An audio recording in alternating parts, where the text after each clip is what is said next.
does that leave us in a fog of moral relativity? Only if we settle for an ethical passivity and let our context cage us in cultural captivity. But at its best, it urges us to act with sensitivity, always giving space for our human subjectivity, without defaulting to a flat unfeeling objectivity, which short-circuits the flow of social creativity. But implications like this have regarding sexuality and questions of diversity and marital legality, questions that are hard to handle with impartiality, since they cut directly to the heart of personality, especially in a modern age of individuality, where high-tech tools allow us to ignore objectivity and lose ourselves in virtual rules of sweet sentimentality. Is it possible to find a point of commonality? Morality, if we're to live in harmony. Morality cannot just mean feels right to me.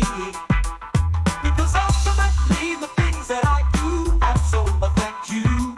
Perhaps the point is found in our desire to live authentically, which at its root is all about our purpose and identity. Maybe I was born this way, the radio sings endlessly, but what's the purpose for which you were born? What is your destiny? And that's a question that moves modern man with great intensity. As medicine allows us lives of lengthening longevity, once can we learn the skills to live with spiritual integrity? And is a human person just biology and chemistry? Please don't think I'm asking for a peaceful passive abdication of your mind and will, accepting life with stoic resignation and never complain. No, I want your conversation. Let's fight this out, wrestle all night, have real communication. I'm not totalitarian, I never like dictation. And when I spoke the word at the beginning of creation, I gave the spirit total freedom of interpretation. Relationships require wild and free imagination. Morality is not opposed to liberty.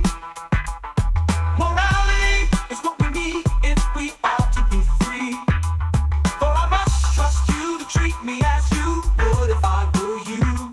Moralities are relative, we said, but so is space and time. Nonetheless, the truth is that all human beings have been designed, and differences in gender are part of my plan for humankind. No sooner will we say this than someone will speak up to remind us that there are those who do not neatly fit within the lines of male and female categories. One more thing this can't be denied. We call the Angel chapter 9 the question, why was he born blind? The answer, so that in his life God's glory would be magnified. But to describe as broken all who struggle with sexuality, or in fact don't struggle but embrace the LGBT, is unacceptable, or at least incorrect politically. Though that we need not hide our shit is true, and I indeed agree. Denying who we are is neither holy nor healthy. But don't base a definition on your sexual activity, for action should be fruit, not cause of personal identity. And let's discern between the act and the improvisity. Morality requires deep humility.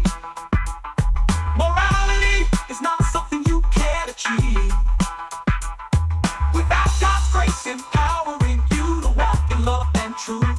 You do what you don't want to do, and what you want to you don't do, and what you want to do may not be what you should want to. And if you knew what you should do, the likelihood is still that you would want to do things that now you know that you should not want to do. So to conclude, or will confuse, your conscience needs to be renewed, and the rebel urge to resist all restraint must be subdued. But whether you're in solitude or mingling with the multitude, the answer to this problem is not to work on moral fortitude, counter to your expectation. In fact, the only foundation for true lasting transformation is to come into relationship with me, your G.O.D. That will change the whole equation when you find your peace of mind and see that there's no condemnation for whatever wrongs you've done, and that your rights can earn salvation. Then you can for the first time receive authentic liberation from the fear that drives you to attempt your self-justification. Grace releases you to find a lasting personal vocation. Morality makes sense within God's family.